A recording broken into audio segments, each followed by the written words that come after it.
ব্যবসা বাণিজ্যের সমস্যা, পারিবারিক সমস্যা, রাজনৈতিক সমস্যা, অর্থনৈতিক সমস্যা, যে কোনো সমস্যা হতে পারে। স্ত্রী যদি ভালো হয়, তাকে ভালো থাকতে দেন আপনি। আর সে যদি ঘরের কোনা জানামাজ বিষয়ে বসে একবার দোয়া করে কেঁদে দেয়, খোদা তুমি আমার স্বামীর এই সমস্যাটা দূর করে দাও, আপনার দোয়ার প্রতি বেশি শুনবেন আল্লাহ তার দোয়া। বিবি রহমত তার প্রমাণ। বিবি রহমত দোয়া কোনো আল্লাহ সইতে পারলেন না। আল্লাহ বলেন, যাও আমার আইয়ুবকে এখন থেকে আমি আর এই পরীক্ষা দিতে দিব না, চলে যাও, তাকে বলে দাও। গরম পানি ঠান্ডা পানি দিয়া গোসল করলেন। ফাস্তাজাবনা লাহু ফাকাশাফনা, আল্লাহ তাআলা বলে দিলেন আমি তাকে ভালো করে দিয়ে দিলাম। 18 বছর আগে যেমন ছিলেন আইয়ুব আলাইহিস সালাম তেমনই হয়ে গেলেন। দেহে একটা ছোট্ট দাগ নেই, যে এত বড় বড় ঘা হয়েছিল, ভালো হয়েছে, একটু দাগ তো থাকতে পারে না। সেখান থেকে একটু দূরে একটা পাথরের উপরে সাইয়েদুনা আইয়ুব আলাইহিস সালাতু ওয়াস সালামকে আল্লাহ তাআলা বসতে বললেন। পাথরের জবান খুলে গেল। পাথর বলছেন আইয়ুব আলাইহিস সালাতু ওয়াস সালামকে, হুজুর যদি আপনি আমারে হুকুম করেন, আমি উড়ে যাব ওই জাতির কাছে যারা 100 কিলোমিটার দূরে আপনাকে ঘর বাড়ি থেকে বের করে দিয়েছিল, স্তূপের ময়লার স্তূপের পাশে আপনাকে রেখে গিয়েছিল, তাদের কাছে আপনাকে আমি নিয়ে একটু দেখায় নিয়ে আসি আল্লাহর নবী যেমন ছিলেন তেমনই আছেন। হযরতে আইয়ুব আলাইহিস সালাতু ওয়াস সালাম বলেন, 18 বছর ধরে যদি আমি সবুর করতে পারি, ধৈর্য ধারণ করতে পারি, ভালো হবার পরও আমি সেই ধৈর্য ধরতে পারবো। যারা আমাকে এত কষ্ট দিয়ে রেখে গেছে, তিরস্কার করেছে, তাদের কাছে আমি দেখাতে যাব না যে আমি ভালো হয়েছি। তারা মনে কষ্ট পাবে এমন কথা আমি কোনোদিন বলতে পারবো না। সুতরাং যেখানে আছি সেখানেই থাকবো আমি, তুমি যেও না। 18 বছর সবুর করেছি, সব সবুর আমি নষ্ট করব তাদেরকে দেখাতে গিয়ে? এই দেখো আমি ভালো হয়েছি না, বরং ওরা যেন জানতে না পারে আমি কি হয়েছে। ওরা কষ্ট পাবে, তাহলে কেউ লজ্জা পাবে। আমি লজ্জা দিতে চাই না, আমি কষ্ট দিতে চাই না। সে পাথরটি এখনো আছে, ওটা ব্র্যাকেট করে রাখা হয়েছে ঘিরে।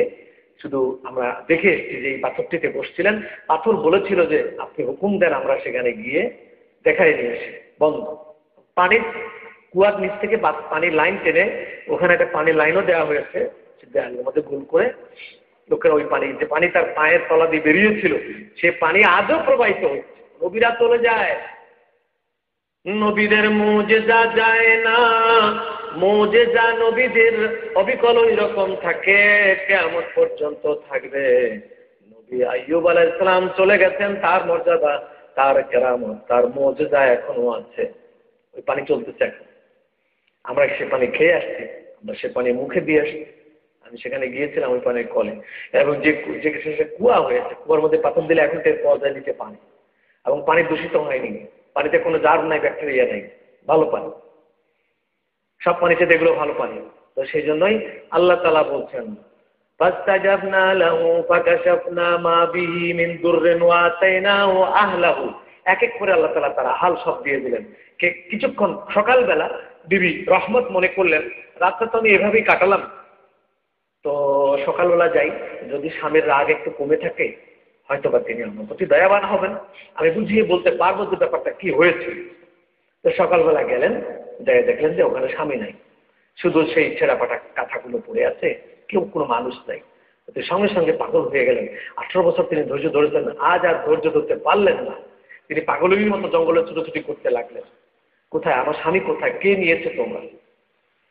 একইভাবে তামাম জঙ্গলের মধ্যে ছুটোছুটি করে, দৌড়াদৌড়ি করে, একই চিৎকার করে, কে তোমরা আমার স্বামীর এখান থেকে নিয়ে গেলা? কে তোমরা খেয়ে ফেললা নাকি তাকে মেরে ফেললা? কেন আমি দূরে সরে গেলাম? 18টি বছর আমি যাকে বুকে আগলায় ধরে রাখলাম, 18 বছর পর্যন্ত আমি যার রক্ত এবং পুজ চুষে আমি জিহ্বা দিয়ে চেটে ফেলে দিলাম, আমি কেন একটু সময়ের জন্য আমি তাকে এখানে রেখে গেলাম? এই ভুলটা আমি কেন করলাম? কোথায় গেল, কোথায় গেল, কোথায় গেল? বনে জঙ্গলে দৌড়াতে দৌড়াতে কখনো তার পা ছিঁড়ে গেছে, কখনো চুল ছিঁড়ে গেছে গাছের কাটার সঙ্গে লেগে, কখনো দেহের চামড়া ছিঁড়ে গেছে, রক্তাক্ত হয়ে দৌড়ায় আবার ফিরে আসে। যেখানে আমার স্বামী ছিল সেখানে আরেকবার আমি একটু দেখে আসি।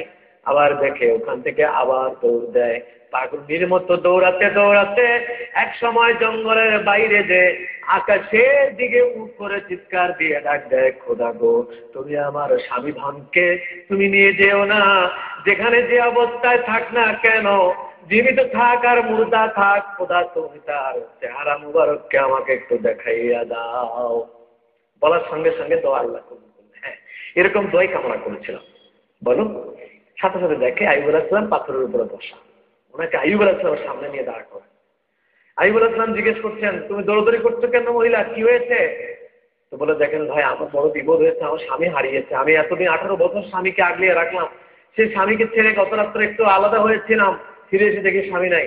তোমার স্বামী দেখতে কেমন ছিল?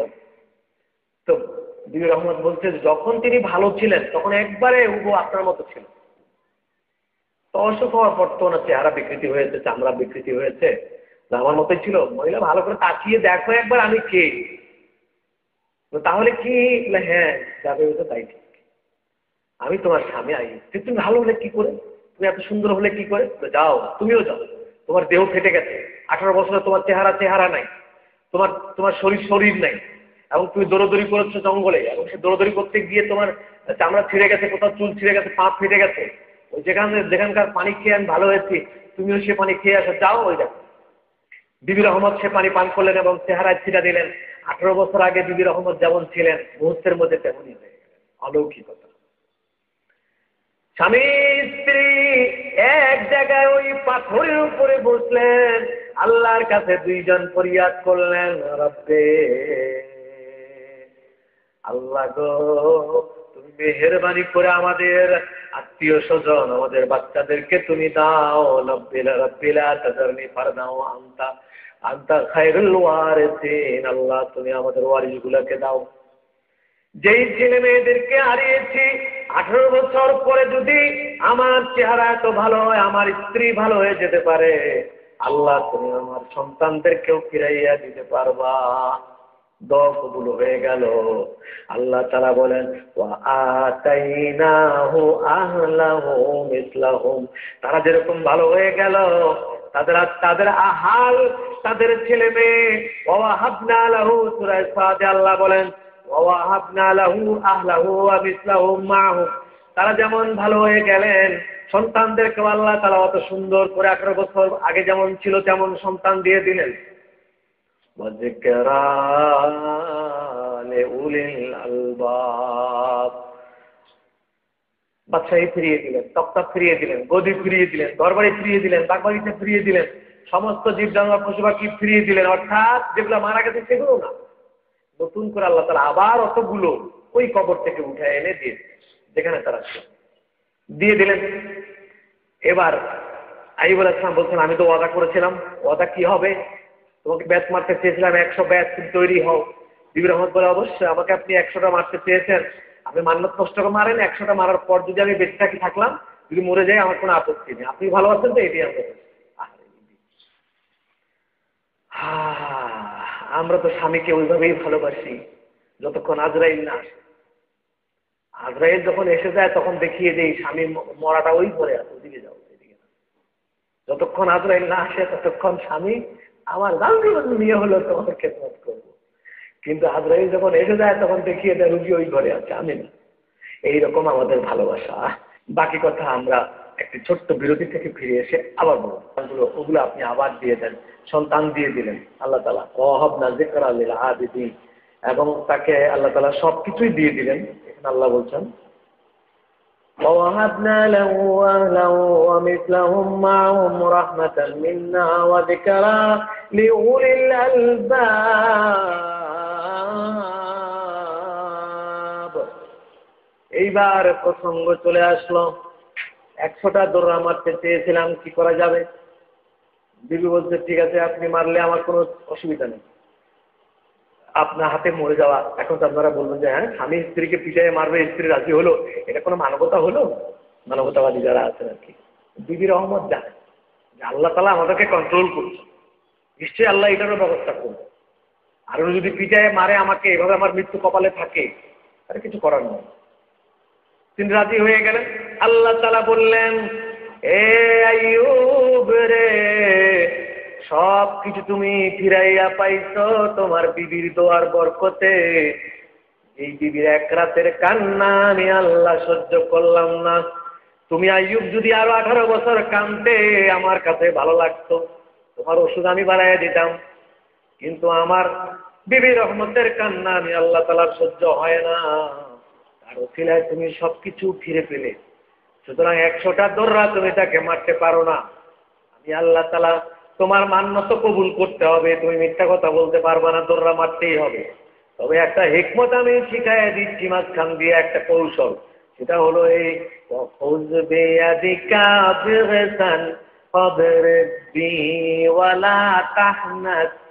ইন্না ওয়াজাদনাহু সাবিরা নি'মাল আবদু ইন্নাহু আওয়াব। 100টা গুচ্ছকে, 100টা গমের গাছকে একখানে করে দাও, অর্থাৎ 100টা যেটা তুমি পিটাতে চেয়েছিলে সেটা 100টাকে একখানে করো। বড় হলো বলে হ্যাঁ, ওটা একটা দিয়ে একটা পিছনে, এর বেশি দিতে পারবে একটা। অদরে বিহি না, এটা বেশি দিতে পারবে না, একটাই দিবা, একটা পিটুনি দিবা। হ্যাঁ, তুমি তার প্রতি জুলুম করতে পারবা না, একটা পিটুনি দিবা। তাহলে একটা দিলে ওর মধ্যে 100টা আছে, আমি 100টা ধরে নেব। কিন্তু এটা প্রত্যেকের ক্ষেত্রে নয়, শুধু বিবি রহমত এবং হযরত সাইয়েদনা আইয়ুব আলাইহিস সালামের ক্ষেত্রে, অন্য ক্ষেত্রে এটা হবে না। হযরত আইয়ুব 100টিকে এক জায়গায় করে বিবি রহিমার উপরে একটা মাত্র আঘাত করলেন, আল্লাহ তাআলা কবুল করে নিয়ে নিলেন। ইন্না ওয়াজাদনাহু সাবিরা, আইয়ুবকে আমি এইভাবে ধৈর্যধারী হিসেবে পেয়েছি, তাকে পেয়ে গেলাম সবরকারী, চমৎকার নেমাল আব্দু, তার চাইতে আর চমৎকার ধৈর্যধারী আর কেউ ছিল না। আমি তার উপরে এত খুশি। ইন্নাহু আওয়াব, আমি যখন আমার কাছে তাকে ডেকে আনবো, আমার প্রিয় ভাজন করি আমি তাকে আমার কাছাকাছি করতে নিয়ে আসবো। অর্থ দাঁড়াইল কি, সবকিছু তিনি আবার পেয়ে গেলেন। মাঝখানে 18 বছর স্বপ্নের মতো চলে গেল। তাহলে কিছুই যখন করার নাই, তখন কেউ যদি সবুর করে আর ধৈর্য ধরে, তাহলে আর তাওয়াক্কুল যদি করে যে এটা হবার হয়েছিল হবে, এটা তাওয়াক্কুল, তাহলে টেনশন কম আসবে, রোগ ব্যাধি কম। সেই জন্য বিবি রহমত, ওনার মাজার শরীফ আছে ওখানে, ওর থেকে 100 কিলোমিটার পূর্বে একটা পাহাড়ের উপরে সাইয়েদনা আইয়ুব আলাইহিস সালামের মাজার শরীফ। সেখান থেকে নেমে একটা মসজিদ, সেখান থেকে নেমে আবার 500 মিটারের মতো হাঁটলে পূর্ব দিকে, ওখানে সাইয়েদনা আইয়ুব আলাইহিস সালামের স্ত্রী বিবি রহমতের মাজার শরীফ। ওখানে আমরা একটা জিনিস দেখলাম কি, সারা বিশ্ব থেকে মানুষ জিয়ারত করতে আসে, তো সবাই ওখানে এসে পাক করে খায়, ওখানে থাকে, 2-3 দিন করে থাকে, জিয়ারত করে চলে যায় যারা লোকাল। আমরা তো চলে এসেছি, কিন্তু দেখলাম যে ওরা থাকবে, সবাই তাবু করেছে, গাছের ছায়াও আছে, এখানে গাছ করা, বড়টা বাগান করা হয়েছে, একটা কিনারে উঁচু জায়গায় ছোট্ট একটা ঘর মতো, ওখানে ভেতরে তার কবর। তো যখন আমাকে দেখিয়ে দিল ওখানকার গাইড যে এটাই বিবি রহমতের কবর, তিনি 500 মিটার দূরে সাইয়েদনা আইয়ুব আলাইহিস সালামের কবর। আমরা কিন্তু আগে বিবি রহমতের কবর জিয়ারত করেছি, পরে সন্ধান পেয়েছি সাইয়েদনা আইয়ুব আলাইহিস সালামের সন্ধান পেয়েছি। বিবি রহমতের কবরে দাঁড়াবার পর তো কলিজা ভেঙে আসলো পৃথিবীতে, যে মায়ের মতো, যে পৃথিবীতে এত দরদি মানুষ মহিলা হতে পারে এবং এত স্বামী প্রতিপ্রাণা মহিলা হতে পারে মা, আপনার থেকে বেশি কেউ আর নিদর্শন দিতে পারে নাই। আপনার থেকে কেউ বেশি স্বামীকে এত ভক্তি, এত ভালোবাসা, স্বামীর এত বেশি খেদমত আপনার থেকে পৃথিবীতে আর কেউ দিতে পারে নাই। আপনার কাছে এসে দাঁড়াতে সক্ষম হয়েছি, আপনার মাজার শরীফ পেয়েছি, আপনার কাছে দাঁড়াতে সক্ষম হয়েছি, এটা আমার কাছে অনেক বড় পাওয়া। এই বলে সেখানে জিয়ারতে হাজির হলাম। বাকি কথাটা ছোট্ট বিরতির পর আবার বলছি। একসাথে তাওয়াক্কুলের কথা আলোচনা করছিলাম। রহমত আমাদের মা, যে নবীর স্ত্রী হোক, প্রত্যেকেই আমাদের মা। সুলাইমান আলাইহিস সালামের স্ত্রী আমাদের মা, আইয়ুব আলাইহিস সালামের স্ত্রী আমাদের মা, আমার নবীর স্ত্রী আমাদের মা। তো সেখানে গিয়ে যদি দোয়া করা হয়, আল্লাহ আমার আম্মা জান দুনিয়াতে নেই, আমার মাকে তার সাথে করে দিলাম, তার খাদেম বানায়া বেহেশতে আমার মাকে রাখিও, এই দোয়াটাই সেখানে করতে হয়। আজকে আমরা কি করি? সবর, নামাজ পড়ি ঠিকই, রোজা করি ঠিকই, হজ করে আসছি, কিন্তু সবুর, হজে গিয়েও সবুর নেই। যায় সেখানে সবুর শেখার জন্য, আল্লাহকে হাসিল করার জন্য সেখানে যাওয়া হচ্ছে। খোদার ঘর ধরে বলে যে আমি যেন জাহান্নামী হয়ে ফিরে না যাই দেশে, আল্লাহ তুমি আমাকে জান্নাতি বানায় দেশে দাও, কিন্তু ওখানে গিয়েও বেসবুর। খাওয়ায় একটু দেরি হলে, আবার আবাসনটা যদি একটু ব্যতিক্রম হয়, বাসের সিটটা ভালো জায়গায় না পাইলে, বাসটা ভালো না পাইলে, সে কত রকম কথা হাজির সাজছে। এই বাসের কি টাকা দিইনি আমরা? আরে টাকা দিয়েছেন তো ভালো কথা, সেখানে সকলের জন্য যা আপনার জন্য আমার জন্য তাই। এটা কি সবুর? তাওয়াক্কুলের সাথে আমার করতে হবে। আজকে ছেলে কষ্ট, অসুখ হয়ে গেল, বাচ্চা অসুখ হয়েছে, আপনি অফিসে আছেন, অফিসে আছেন, টেলিফোন পেলেন বাচ্চা অ্যাক্সিডেন্ট হয়েছে রাস্তায়, কিংবা বাড়িতে পড়ে গেছে, কিংবা মাথা ফেটে গেছে, একটা কিছু হয়েছে। অস্থির হয়ে দৌড় দেওয়ার কিছু নেই। প্রথমে আগে আপনি কি করবেন? আপনি একটু স্থির হয়ে আল্লাহকে বলে দিতে হবে। সময় পেলে, সুযোগ পেলে 2 রাকাত নামাজ পড়ে নিতে হবে। ওই সিজদায় গিয়ে, নামাজের সিজদায় বলতে হবে, মাবুদ, এই ছেলের মালিক আমি না, আমার মাধ্যমে তুমি আমার দিয়েছো, আমার রক্ত তার দেহে আছে, সে যদি কষ্ট পায় আমার কষ্ট লাগবে, তার মায়া আমার মায়া। তোমার কাছে ফরিয়াদ, যেখানে নিয়ে গেলে, যেই ডাক্তারের কাছে নিলে, যেই চিকিৎসা করলে, যেই ওষুধ খাওয়ালে, যেই ব্যবস্থা নিলে আমার ছেলে ভালো হবে, আল্লাহ তুমি আমাদেরকে সেই দিকে নিয়ে যাও। তোমার কাছে আমার ছেলেকে সুপর্দ করে দিয়ে দিলাম, তুমি কবুল করে নাও। এইটা বলে চেষ্টাটা করে যদি রওনা করে, বাস আল্লাহ বলে ওয়াকানা হাক্কান আলাইনা নাসরুল মুমিনিন, তার পিছনে আমি আল্লাহ তাআলা হাত লাগাই দিলাম। আমি যেদিকে যেতে বলবো সেদিকেই সে যাবে, ভালো চিকিৎসা যেখানে সেখানে চলে যাবে। আর যদি জীবন না থাকে, ইমানদারের সাথে দুনিয়া থেকে তাকে নিয়ে আসা হবে। আল্লাহর উপর ভালো করে সবুর করে তাওয়াক্কুল করে তারপর রওনা করতে হবে। এই জন্য বললাম চিকিৎসা আমাদের, ভালো করেন মালিক তিনি, এই বুঝতে আমাদের থাকতে হবে। অস্থির হলে চলবে না। সকল পয়গম্বরের শিক্ষা কিন্তু এটা একটা গুরুত্বপূর্ণ শিক্ষা ছিল, তাওয়াক্কুল করা এবং সবুর করা। একদিকে সবুর, আরেকদিকে তাওয়াক্কুল। তো তাওয়াক্কুল করেছেন মারিয়াম আলাইহিস সালাম। আল্লাহ তাআলা পিতৃ পরিচয়হীন সন্তান তার পেটে দিয়ে আল্লাহ তাআলা বলে দিলেন তোমাকে তাওয়াক্কুল করতে হবে আর সবুর করতে হবে। লোকেরা জানবে তোমার এই সন্তানের বাবা নেই, তোমার প্রতি নানা ধরনের অত্যাচার করবে, সকল অত্যাচার তোমাকে সহ্য করতে হবে। কেন? তোমাকে আমি নিয়ামত দিয়েছি, পয়গম্বরকে তোমার পেটে দিয়েছি। এই নিয়ামত পাওয়ার জন্য তোমাকে তাওয়াক্কুল সবুর করতে হবে এবং ধৈর্য ধরতে হবে। তারপরে তোমার নাম আমি পবিত্র কোরআনে তুলে দিব, কিয়ামত পর্যন্ত মানুষ তোমার নাম সম্মানের সাথে নেবে।